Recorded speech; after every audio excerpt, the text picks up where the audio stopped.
تاجدار حرم ہو، نگاہ کرم ہو کرم تاجدار حرم۔ بسم اللہ الرحمن الرحیم۔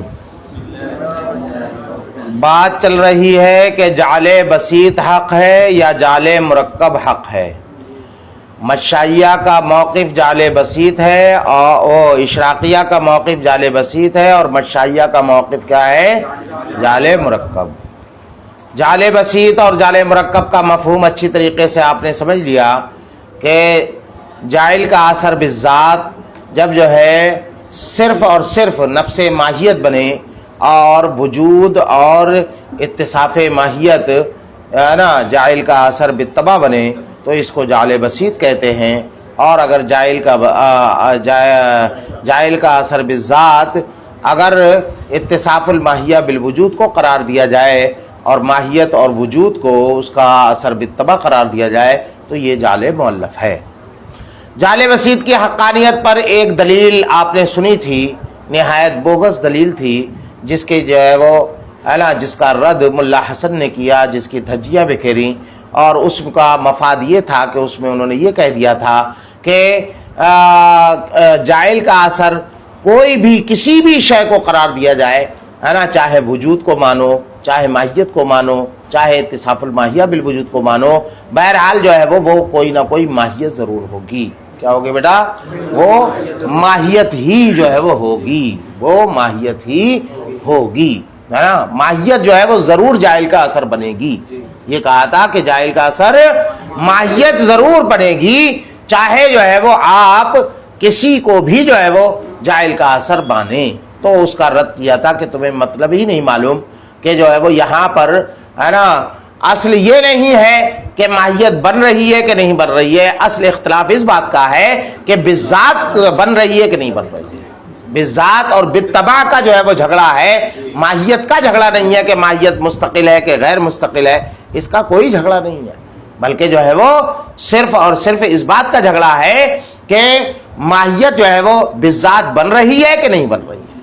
ایک کہتا ہے ماہیت بن رہی ہے بالذات، اور دوسرا جو ہے وہ کہتا ہے کہ ماہیت بالطبع بن رہی ہے۔ یہی تو جھگڑا ہے اصل۔ ہاں، آج ایک اور دوسری دلیل جو ہے وہ سنو۔ کچھ لوگوں نے جعل بسیط کی حقانیت پر اس طور پر جو ہے وہ استدلال کیا کہ انہوں نے یہ کہا کہ جاعل کا اثر بالذات جو چیز بنے گی اس کے لیے امر عینی ہونا ضروری ہے۔ کیا ہونا ضروری ہے بیٹا؟ امر عینی جو خارج میں موجود ہو۔ کیا ہو بیٹا؟ امر عینی واقعی خارج میں موجود جو ہو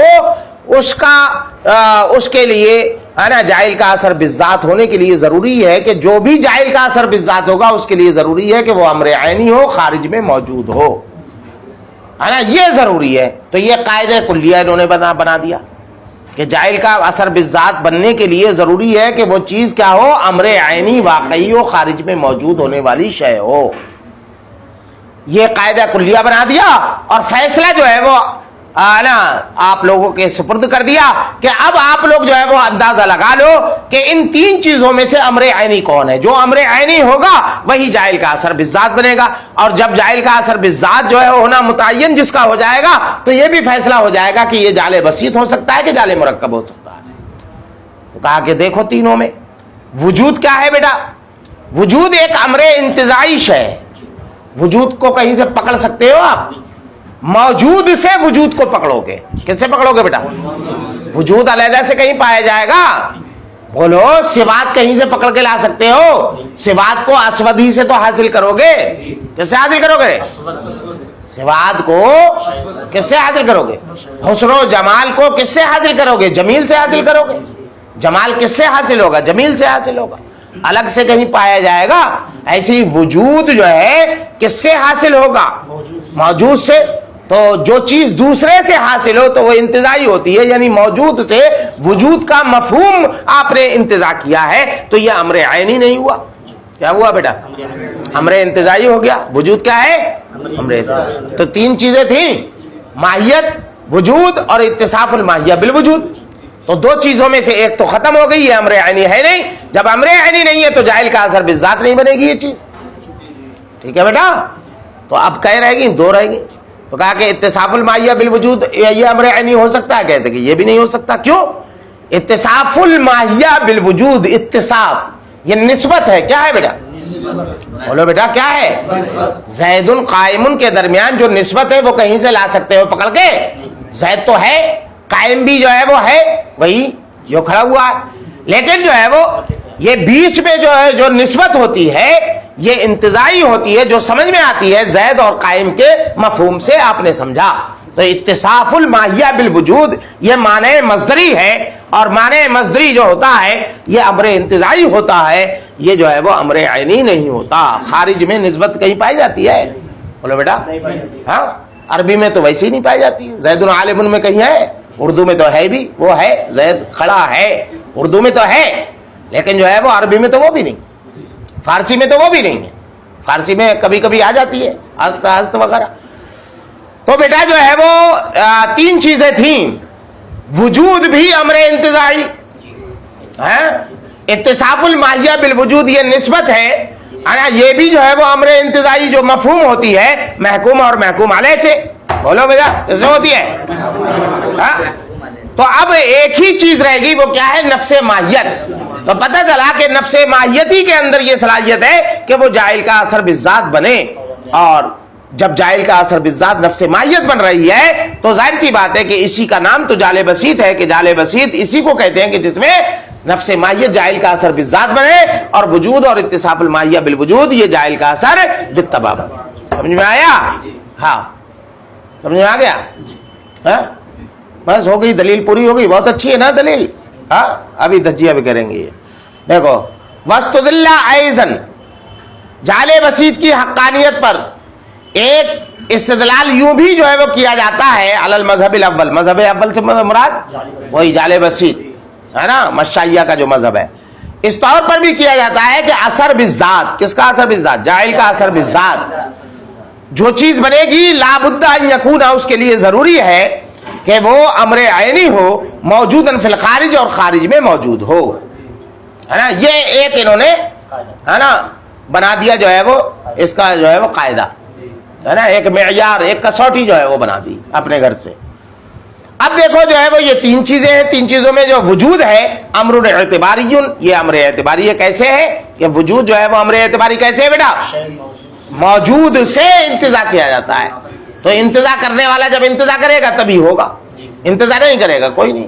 جیسے جو ہے وہ سقف سے فوقیت کا انتزاع کرتے، اگر آپ نے انتزاع کیا تب تو ٹھیک ہے، نہیں تو کوئی بات نہیں. تو امر اعتباری ہوا کہ معتبر کے اعتبار کے تابع ہوا کہ نہیں ہوا؟ امر اعتباری انتزاعی، امر اعتباری انتزاعی ہے. وقضا اتصاف الماہیہ بھی سے مراد بالوجود. اسی طرح اتصاف الماہیہ بالوجود بھی، یعنی ماہیت مخلوطہ، ماہیت مختلطہ، اور ماہیت مقیدہ جسے کہو، یا ماہیت بشرط شے جسے کہو، یہ جو ہے وہ حیت ترکیبیہ جسے کہو، یہ بھی جو ہے وہ امر اعتباری ہے. امر اعتباریون، امر اعتباری کیسے ہے؟ اس لیے کہ یہ کیا ہے؟ نسبت ہے، اور نسبت جو ہوتی ہے وہ امر اعتباری ہے. تو وجود بھی امر اعتباری، اتصاف الماہیہ بالوجود بھی جو ہے وہ امر اعتباری. تو تین میں سے دو تو امر اعتباری ہو گئے. اب کیا بچی؟ فلم یبقى الا الماہیہ، اب باقی نہیں بچی مگر جو ہے وہ ماہیت. ماہیت کون؟ نفس ماہیہ، یعنی ماہیت من حیث ہی، یہی جو ہے وہ باقی بچی. تو یہی جو ہے وہ امر کیا ہے؟ یہی جو ہے وہ امر عینی ہے جو موجود فی الخارج ہے. مناطقہ کا اس میں اختلاف ہے، ایک گروہ کے نزدیک خارج میں موجود ہے کہ نہیں ہے. وفیہ المطلوب، اسی میں تو ہمارا مطلوب ہے. ہم بھی تو یہی چاہتے ہیں کہ جو ہے وہ جاہل کا اثر بالذات نفس ماہیت بنے، اور نفس ماہیت بنے گی تبھی اسی کو جال بسیط کہا جائے گا. تو جال بسیط ہونا ثابت ہو. یہ استدلال کیا. ملا حسن کہتے ہیں کہ یہ دلیل بھی بہت کمزور ہے. کیوں؟ اس لیے کہ جو تم نے ضابطہ بنایا ہے یہ ضابطہ ہی خود ساختہ ہے. کیا ہے بیٹا؟ یہ ضابطہ کیا ہے؟ خود ساختہ ہے. کیسے ہے؟ اس لیے کہ یہ مسلم ضابطہ نہیں ہے.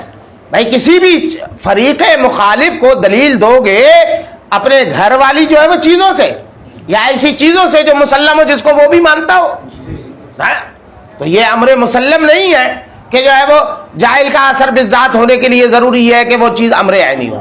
نہیں، یہ ضابطہ نہیں ہے، گھما دیا تم نے، مدے کو گھما دیا، مدہ گھما دیا. ہاں وجوابہ ان القدر ضروری، اس کا جواب یہ ہے کہ قدر ضروری جو چیز ہے وہ کیا ہے؟ کون المجعول امرا عینیہ، مجعول کا امر عینی ہونا. کیا ہے بیٹا؟ بھائی دو چیزیں ہوتی ہیں، ایک مجعول الیہ. مجعول جو ہے امر عینی ہو یہ ضروری ہے، بس رہ گیا مجعول الیہ تو وہ امر عینی بھی ہو سکتا ہے اور امر اعتباری بھی ہو سکتا ہے. تو یہاں پر وجود یا اتصاف الماہیہ بالوجود یہ امر اعتباری ہو سکتے ہیں. کیا ہو سکتے ہیں بیٹا؟ امر اعتباری ہو سکتے ہیں.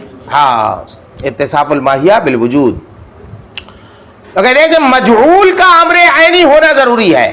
وَأَمَّا الْمَجْعُولُ إِلَيْهِ رہ گیا مجعول الیہ ہے نا، تو وہ کبھی امر اعتباری بھی ہو سکتا ہے اور امر اعتباری واقعی جو ہے وہ ہو سکتا ہے، جیسے کہ وجود ہے، امر انتزاعی ہے نا، امر اعتباری ہے لیکن واقعی ہے، فرضی چیز تھوڑی ہے. بولے بیٹا ہاں.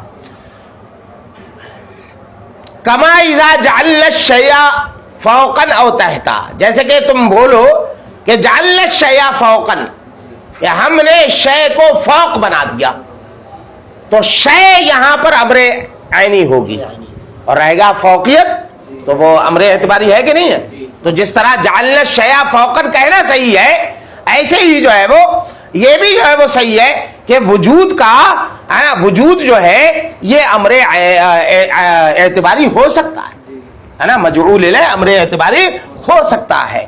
تو جعل مؤلف والے مجعول الیہ کے قائل ہیں کہ نہیں ہیں؟ تو مجعول الیہ کے جب قائل ہیں اور ضابطہ یہ ہے کہ مجعول الیہ امر اعتباری ہو سکتا ہے، تو وہ یہ کہہ سکتے ہیں کہ معدوم جو ہے موجود ہو گیا. یہی تو ہے کہ جعل الکلیات موجودتن، یہی تو وہ کہنا چاہتے ہیں جعل مؤلف والے، اور یہ کہتے ہیں کہ جعل الکلیات، بس اتنے پر رکھیں گے. تو ان کے مذہب پر کوئی فرق نہیں پڑے گا، ان کے یہاں ضابطے کے مطابق ہو رہی ہے بات کہ مجعول جو ہے وہ امر عینی ہونا ضروری ہے، تو وہ ہے ان کے یہاں. رہ گیا جو ہے وہ مجعول الیہ یعنی موجودن، وہ کہنا چاہ رہے ہیں، یہ موجودن کہنے سے اعتراض کرتے ہیں یہ لوگ. جعل مؤلف والے موجودن کہتے ہیں اور یہ موجودن نہیں کہتے، بلکہ جو ہے وہ صرف اتنا کہتے ہیں جعل الکلیات، کلیات کو بنایا، بس ہے نا. تو یہ ہے اختلاف. تو جعل مؤلف والوں کے اعتبار سے یہ دلیل اب جو ہے وہ کارگر ہوگی، ان کا مذہب باطل ہو رہا ہے. باطل تو تب ہوتا کہ جب جو ہے وہ آپ یہ ثابت کر دیتے کہ مجعول الیہ کا بھی امر اعتباری امر عینی ہونا ضروری ہے، اب مجعول الیہ کا امر عینی ہونا ضروری نہیں ہے. تو یہ کہتے ہیں کہ بہرحال اس جواب سے مطمئن نہیں ہے ملا حسن، کہتے ہیں کہ اس سے جعل مؤلف کے اوپر کوئی فرق نہیں پڑے گا. اس کا جواب یہ ہے کہ قدر ضروری جو چیز ہے وہ یہ ہے کہ مجعول امر عینی ہو. رہ گیا مجعول الیہ تو وہ کبھی امر اعتباری واقعی بھی ہو سکتا ہے، جیسا کہ جب جو ہے وہ ہم یہ کہیں کہ جعلنا الشیء فوقا او تحتا فالمجعول امر عینی. تو اس ترکیب میں دیکھو مجعول تو امر عینی ہے، بل مجعول الیہ اور مجعول الیہ جو فوقیت ہے اور تحتیت ہے نا، فوقیت اور تحتیت کو کہیں سے دکھا سکتے ہو ہیں؟ بولو. بلکہ جو ہے مفہوم ہے ایک جس کا انتزاع کرتے ہیں ہم لوگ ہے نا، جس کو اخذ کرتے ہیں سقف سے، کسی اونچی چیز سے. تو فوقیت اور تحتیت یہ امر اعتباری ہے. سمجھ آیا؟ تو حاصل یہ نکلا کہ اس دلیل سے جعل بسیط تو آپ جو ہے وہ ثابت کر سکتے ہو، لیکن جعل مؤلف کو باطل نہیں کر سکتے. اور دلیل ایسی ہونا چاہیے کہ جس سے آپ کا مذہب بھی ثابت ہو جائے اور دوسرے کا مذہب جو ہے وہ باطل ہو جائے ہے نا. اسی کو کہتے ہیں احقاق حق اور ابطال باطل. تو احقاق حق تو کر دیا تم نے، ابطال باطل نہیں کیا. سمجھ میں آیا؟ ہاں. ایک تیسری دلیل جعل بسیط کی حقانیت پر بعض لوگوں نے، بعض مدققین نے، کون ہے؟ علامہ سید ہروی. کون ہے یہ؟ علامہ سید ہروی ہے نا. انہوں نے حاشیہ لکھا ہے شرح مواقف پر، اس میں انہوں نے ایک دلیل پیش کی ہے. دلیل دیکھنے میں بہت عمدہ ہے. وہ کیا؟ انہوں نے جو ہے وہ 3 احتمالات نکالے کہ جائل کا اثر، ہم آپ ہی سے پوچھتے ہیں کہ جائل کا اثر ہے نا. یہ جو ماہیت ہے، نفس ماہیت ہے، ماہیت من حیث ہیا یا ہے، یا تو یہ کہو کہ جاہل کا اثر بالکل لیا نہیں بنتی ہے، کہتے ہیں 3 احتمال ہے کہ ماہیت جاہل کا اثر بالکل لیا نہ بنے، نہ تو بالذات بنے نہ بالتبع بنے، پہلا. دوسرا کیا ہے کہ نفس ماہیت جاہل کا اثر بالذات تو نہ بنے، البتہ بالتبع بنے. کیا بنے بیٹا؟ بولو بیٹا. بالکل نہ بنے یا جو ہے وہ بالتبع بنے. ٹھیک ہے.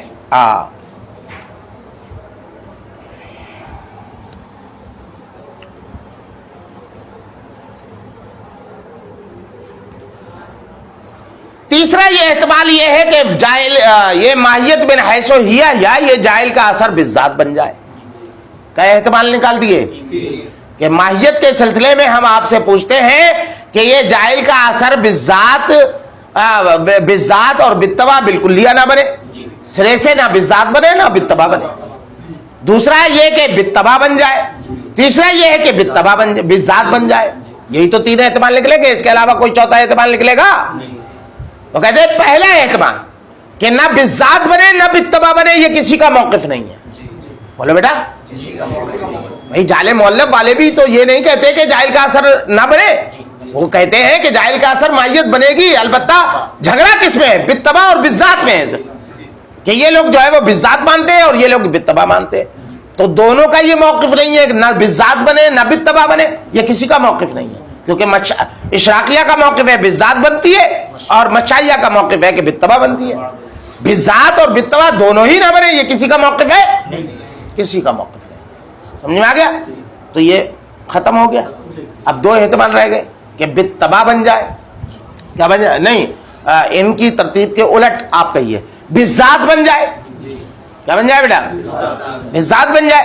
تو کہتے ہیں بالذات اگر تم نے مان لیا تو ہمارا کام جو ہے وہ ہو گیا. ہم بھی تو یہی کہہ رہے ہیں کہ جو ہے وہ بالذات بنے. ہم کیا کہہ رہے ہیں بیٹا؟ یہ تو ہمارا ہی موقف ہو گیا. کہتے کہ نہیں ہم جو ہے چلو بات واپس لیتے، بالذات نہیں کہہ رہے ہیں، بالتبع بنے. تو کہتے ہیں کہ اگر بالتبع ہونا مان لیا جائے کہ ماہیت من حیث ہیا یہ جاہل کا اثر بالتبع بنے، اور اتصاف الماہیہ بالوجود کے بارے میں ایک تفصیل میں نے بتائی تھی، ماہیت مقیدہ. اتصاف الماہیہ بالوجود کا کیا مطلب ہوتا ہے؟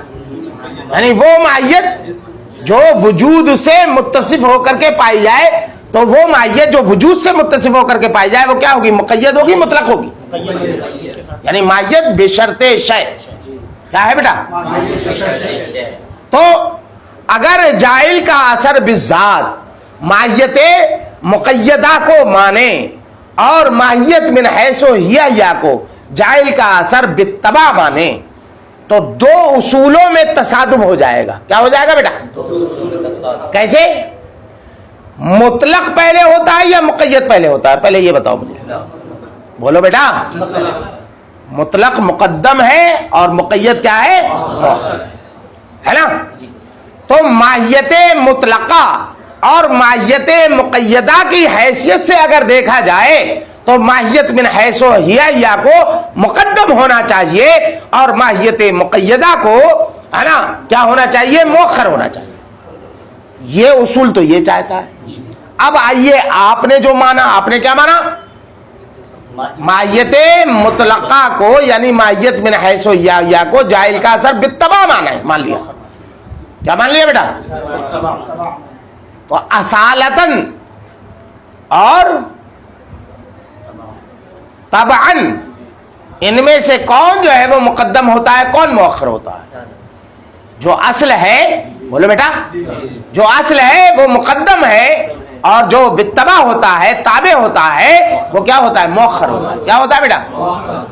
تو آپ نے جب اس کو ماہیت مطلقہ کو ماہیت من حیث ہیا کو جب آپ نے بالتبع مان لیا تو اس تبعیت کے اعتبار سے اس ماہیت مطلقہ کو مؤخر ہو جانا چاہیے اور ماہیت مقیدہ کو مقدم ہونا چاہیے، ہے نا. کیونکہ وہ مطبوع ہے، یہ تابع ہے. مطبوع پہلے ہوتا ہے اور تابع بعد میں ہوتا ہے. اصل پہلے ہوتا ہے اور جو ہے وہ جو طفیلی ہوتا ہے وہ بعد میں ہوتا ہے.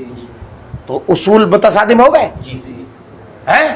مطلق اور مقید یہ چاہتے ہیں کہ ماہیت من حیث یا مقدم ہو، اور آپ نے جب اسے بالطبع مان لیا تو تبعیت یہ چاہتی ہے کہ یہ ماہیت مطلقہ کیا ہو جائے، مؤخر ہو جائے.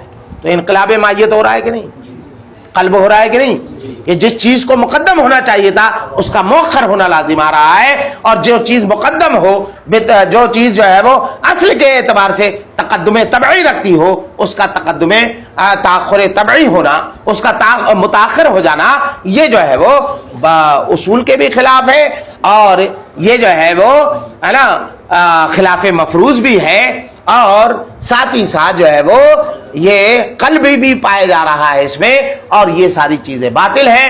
اور یہ باطل اس لیے لازم آیا کہ آپ نے اس ماہیت کو، ماہیت من حیث یا کو آپ نے کیا مان لیا، بالطبع مان لیا، جائل کا اثر بالطبع مان لیا. اور جو باطل کو مستلزم ہو وہ خود باطل ہوتا ہے، لہذا ماہیت من حیث یا کا جائل کا اثر بالذات بالطبع بننا، جائل کا اثر بالطبع بننا یہ باطل ہے. جب اس کا بالطبع بننا باطل ہے تو کیا ہو جائے گا، بالذات جو ہے وہ ہو جائے گا. یہی ہمارا مطلوب ہے. سمجھ میں آیا؟ چلو دیکھو، وقد استدل علیہ بعض المدققین، بعض مدققین نے اس پر استدلال اس طور پر کیا کہ بأن الماہیۃ من حیث ہی، کہ ماہیت من حیث ہی اما لا تکون ثمرۃ الجعل اصلا، کہ جعل کا اثر بالکلیہ نہ بنے، سرے سے بنے ہی نہ بالذات نہ بالطبع. تو کہتے ہیں وہ باطل بالضرورہ، یہ تو بدیہی طور پر باطل ہے. بدیہی طور پر کیسے باطل ہے کہ جو ہے وہ ہے نا بہرحال بغیر جو ہے وہ ماہیت کے اتصاف الماہیہ ہو سکتا ہے، اتصاف الماہیہ بالوجود ہو سکتا ہے بغیر ماہیت کے، ہے نا، ماہیت کے بغیر جو ہے وہ اتصاف ہو سکتا ہے. کس کو متصف کرو گے وجود سے؟ یہ تو بدیہی طور. پھر اس کے علاوہ بداہت تو ہے ہی، بدیہی طور پر تو یہ بات ہے ہی، ساتھ ہی ساتھ ایک یہ بھی ہے کہ انہ خلاف صرائحہم من الحکماء المشائیہ والاشراقیہ، حکماء مشائیہ اور حکماء اشراقیہ کی صراحتوں کے بھی یہ خلاف ہے چیز. اس لیے کہ ان کی صراحت کیا ہے، اشراقیہ کی کیا ہے کہ وہ جائل کا اثر بالذات مانتے ہیں، مشائیہ جائل کا اثر بالطبع مانتے ہیں، لیکن مانتے تو ہیں، ہے نا، وہ بالذات مانتے ہیں، یہ بالطبع مانتے ہیں. تو کہتے ہیں کہ یہ تو بالکل یہ باطل ہے، یہ تو ایسا ہو ہی نہیں سکتا. آپ دوسرا وَإِمَّا أَن تَكُونَ ثَمْرَةُ الْجَعْلِ بِالطَّبْعِ، یا یہ کہ یہ ماہیت من حیث ہی یا ثمرۃ الجعل پڑھنا خبر ہے، یہ جائل کا اثر جو ہے وہ بالطبع بنے. کیا بنے بیٹا؟ جائل کا اثر بالطبع جو ہے وہ بنے. تو بالطبع بننے میں اصول متصادم ہو جائیں گے، خلاف ماہیت، خلاف مفروض لازم آئے گا، قلب جو ہے وہ لازم آئے گا. وہ کیسے لازم آئے گا اس کی تفصیل سنو. فتكون متاخرہ عن الماہیت الموجودہ التي هي ثمرۃ بالذات، تو بالطبع ماننے کی صورت میں یہ ماہیت من حیث ہی یا مؤخر ہو جائے گی اس ماہیت سے کہ جو موجود ہوئی ہے اور جو جائل کا اثر بالذات بنی ہے. کیا بنی ہے بیٹا؟ یہ مؤخر ہو جائے گی. کیوں مؤخر ہو جائے گی، کیسے ہو جائے گی؟ کہتے تاخر اما بالطبع اما بالذات، اس لیے کہ جو چیز بالطبع ہوتی ہے وہ بالذات سے مؤخر ہوتی ہے. کیا ہوتی ہے بیٹا؟ جو چیز بالذات ہوگی، جو اصل ہوگی، وہ طفیلی سے جو ہے وہ ہے نا کیا ہوگی، مقدم ہوگی کہ نہیں ہوگی؟ ہاں، تو جو بالذات ہے نا، بالذات سے بالطبع کا مؤخر ہونا یہ بدیہی ہے. ضرورت تاخر ما بالطبع اما بالذات، یہ ہے بیٹا، ہے نا. تو مطلب کیا نکلا کہ اگر اس کو آپ نے جائل کا اثر بالطبع مان لیا تو طبعیت ماننے کی وجہ سے یہ ماہیت مطلقہ، ماہیت من حیث ہی یا اس کو مؤخر ہونا چاہیے. حالانکہ ہے کیا؟ اب تو سنو، فیکون الماہیت المطلقہ متاخرہ عن المخلوطہ، تو اب ایسی صورت میں قلب یوں لازم آئے گا کہ وہ ماہیت جس کو مطلقہ آپ نے مانا ہے وہ مؤخر ہو جائے گی مخلوطہ سے. مخلوطہ سے مراد مقیدہ سے. مان، تو کہتے کہ اس سے کون سا طوفان آ گیا اگر ہو گئی مؤخر؟ کہتے ہاں طوفان ہے. وہ کیا ہے؟ باوجود اس کے کہ ان الامر علی خلاف ذالک، کہ معاملہ اس کے برخلاف ہے، کیونکہ ماہیت مطلقہ یہ ماہیت مقدمہ سے، ماہیت مقیدہ سے مقدم ہوتی ہے، مؤخر نہیں ہوتی ہے. سمجھے؟ مطلق یہ مقدم ہوتا ہے اس پر مقید. تو جو ہے وہ ہے نا، جو سیتا تھی وہ رام بن گیا، اور جو رام تھی وہ سیتا ہو گیا. ہو گیا کہ نہیں ہو گیا؟ ہاں تو کہتے ہیں کہ یہ تو ہو ہی نہیں سکتا. اب تیسری شک وَإِمَّا أَن يَكُونَ الْمَاهِيَّةُ ثَمْرَتُهُ بِالذَّاتِ, کہتے ہیں یا تو ماہیت من حیث یا یہ جائل کا اثر بالذات جو ہے وہ بن جائے, جائل کا ثمرہ بالذات بن جائے. کہتے ہیں اگر یہ ہے تو اچھل کے کود پڑو, وفی المطلوب, یہی تو ہمارا مطلوب ہے, ہم بھی تو یہی کہہ رہے ہیں. ہاں تو یہ استدلال کیا, بہت بڑھیا استدلال ہے, لیکن ملا حسن نے ان کو بھی نہیں چھوڑا, سید حربی کو. کہتے ہیں کیا کہا تم نے, دوسرا والا ہم اختیار کرتے ہیں. ہاں ہم کہتے ہیں سیدھا ٹھوک کے کہ جائل کا اثر بالطبع ہم مانیں گے ماہیت میں حیث یا کیا کر لو گے. کہتے کر لو گے کیا, ابھی تو بتایا ہے کہ جو ہے وہ قلب ماہیت ہونا لازم آ رہا ہے. کہتے تو اس سے کیا ہو گیا بھائی, اگر جو ہے وہ ایک شخص باپ بن جائے اور وہی جو ہے وہ بیٹا بھی بن جائے تو اس میں کون سی قواعد کی بات ہے؟ بولو بیٹا, باپ ہونے کی حیثیت سے وہ مقدم ہے کہ نہیں, اور بیٹا ہونے کی حیثیت سے وہ مؤخر ہے کہ نہیں. تو اس کے بارے میں لڑو کہ یہ زید جو ہے وہ مقدم بھی ہو رہا ہے مؤخر بھی ہو رہا ہے. ارے بھائی مقدم ہو رہا ہے اپنے بیٹے کے اعتبار سے, مؤخر ہو رہا ہے اپنے باپ کے اعتبار سے. ایسے ہی یہاں پر ہے کہ جائل کا اثر بالذات, جائل کا اثر بالطبع ہم مانیں گے کس کو, ماہیت من حیث یا کو. کیا مانیں گے بیٹا, ماہیت من حیث یا کو جائل کا اثر بالطبع مانیں گے. اب رہے گا آپ کا یہ اعتراض کہ مقید جو ہوتا ہے وہ مؤخر ہوتا ہے اور جو مطلق ہوتا ہے وہ مقدم ہوتا ہے, اور یہاں پر بالطبع ماننے کی صورت میں ماہیت من حیث یا کا مؤخر ہونا لازم آئے گا. تو کہتے ہیں اس سے کوئی قباحت لازم نہیں آتی کہ یہ جو ہے وہ ماہیت من حیث یا کے اعتبار سے یہ مقدم ہے اور ماہیت مجعولہ کے اعتبار سے یہ مؤخر ہے. حیثیت بدل گئی, اور حیثیت کے بدلنے سے تقدم اور تاخر بدل سکتا ہے کہ نہیں بدل سکتا ہے. بیٹا عالم ہے تو مصلی امامت پر بیٹھے گا, لیکن جب جو ہے وہ عام محفل میں ہوگا تو باپ کے سر پر بیٹھے گا کیا, باپ پیچھے ہوگا مصلی امامت کی بنیاد پر, عالمیت کی بنیاد پر. لیکن باپ ہونے کی اعتبار سے میں تو امام ہوں, کہا جا رہے ہیں باپ ادھر آ جا, یہ کہہ سکتا ہے نہیں کہے گا نا. تو بیٹا جو ہے وہ حیثیت بدلنے سے بہت کچھ بدل جاتا ہے. تو اسی کو کہا وجوابہ, ہم جواب دیں گے اس کا, یعنی یہ جواب اس لیے دے رہے ہیں, یہ نہیں کہ ملا حسن کے نزدیک یہ موقف باطل ہے, نہیں, موقف تو حق یہی ہے جال بسیط والا, اشراقیہ والا. دلیلوں سے انہیں جو ہے وہ اطمینان نہیں ہے.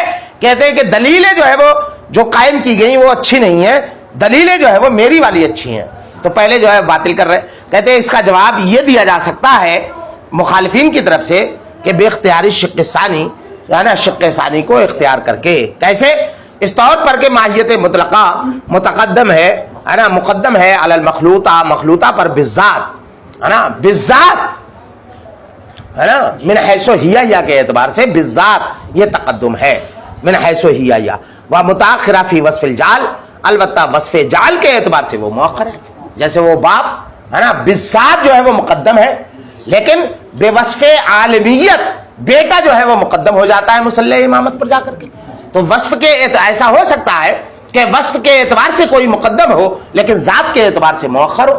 ایسا ہو سکتا ہے کہ نہیں ہو سکتا ہے بیٹا. ہاں تو کہتے ہیں کہ یہاں پر بھی یہی ہے کہ یہ ماہیت من حیث یا کے اعتبار سے بالذات یہ مقدم ہے وجود پر بھی اور اتصاف الماہیہ بالوجود پر بھی, ماہیت مقیدہ پر بھی, لیکن وصف جعل کے اعتبار سے یہ جو ہے وہ مقدم ہے اور یہ مؤخر ہو گئی.